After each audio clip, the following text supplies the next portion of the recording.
ہمارے سامنے اس وقت یہ نہر فرات ہے اور اس کے ٹھیک سامنے برابر میں مقام امام زمانہ ہے۔ اسی فرات کے کنارے دوسری ماہ محرم کو خیام حسینی بپا ہوئے تھے، لیکن ابن زیاد نے عمر سعد کو خط میں یہ لکھا کہ حسین اور ان کے اصحاب کو پیاسا قتل کرنا ہے، اور اس کے بعد خیموں کو ہٹانے کی کوششیں تیز ہو گئیں، لیکن جنگ کو نظر انداز کرتے ہوئے امام حسین نے خیمے دریا کے کنارے سے ہٹوا لیے، اور پھر عمر ابن سعد نے یہاں لاکھوں کی تعداد میں 4 آئینہ بند فوجی تعینات کر دیے اور آل رسول پہ پانی بند کر دیا گیا۔ حضرت عباس کی کیا دہشت تھی کہ یزیدی لشکر میں کہ ایک جری کے لیے لاکھوں 4 آئینہ بند فوجی تعینات کر دیے گئے، اور یزیدی لشکر کے اسی خوف کو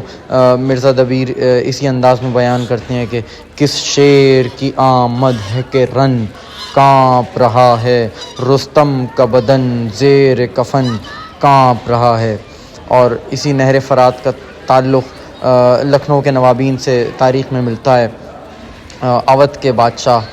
لکھنؤ کے بادشاہ نواب آصف الدولہ کی والدہ بانو بہو بیگم امۃ الزہرا،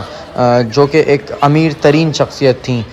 جب وہ کربلا پہنچیں زیارت کے لیے، اور تو انہوں نے ایک بڑی تعداد میں سونے اور جواہرات حرم امام حسین کی نذر کیے۔ بانو جب حرم سے زیارت کر کے نکلیں تو انہوں نے کہا کہ دریائے فرات دکھاؤ، تو لوگوں نے کہا کہ وہ تو خشک ہو گیا، تو انہوں نے کہا کہ فرات کے بغیر کربلا کا تصور ادھورا ہے، اور پھر پورے عراق سے ہزاروں کی تعداد میں مزدور بلائے گئے اور بغداد سے نہر فرات کاٹی گئی۔ اب وہاں سے جو مٹی نکلی اس کو 36 اونٹ گاڑیوں پر بصرہ اور پھر بصرہ کے پانی کے جہاز سے وہ مٹی انڈیا لائی گئی، اور لکھنؤ میں اس سے مسجد خاک شفا بنوائی گئی، جس کی تعمیر 1810 عیسوی میں ہوئی، اور اس کے بعد جو کچھ مٹی بچی تھی وہ بانو نے اپنی قبر میں رکھوائی۔ یہ مسجد پرانے لکھنؤ کے تریوینی گنج میں آج بھی مسجد خاک پاک کے نام سے مشہور ہے، اور یہاں کے جو کیئر ٹیکرز ہیں، جو یہاں کے مجاورین ہیں، وہ یہ بتاتے ہیں کہ روز عاشوراء یہ جو مسجد ہے اس کے در و دیوار سرخ ہو جاتے ہیں، ان کے در و دیوار پہ سرخی مائل ہو جاتی ہے۔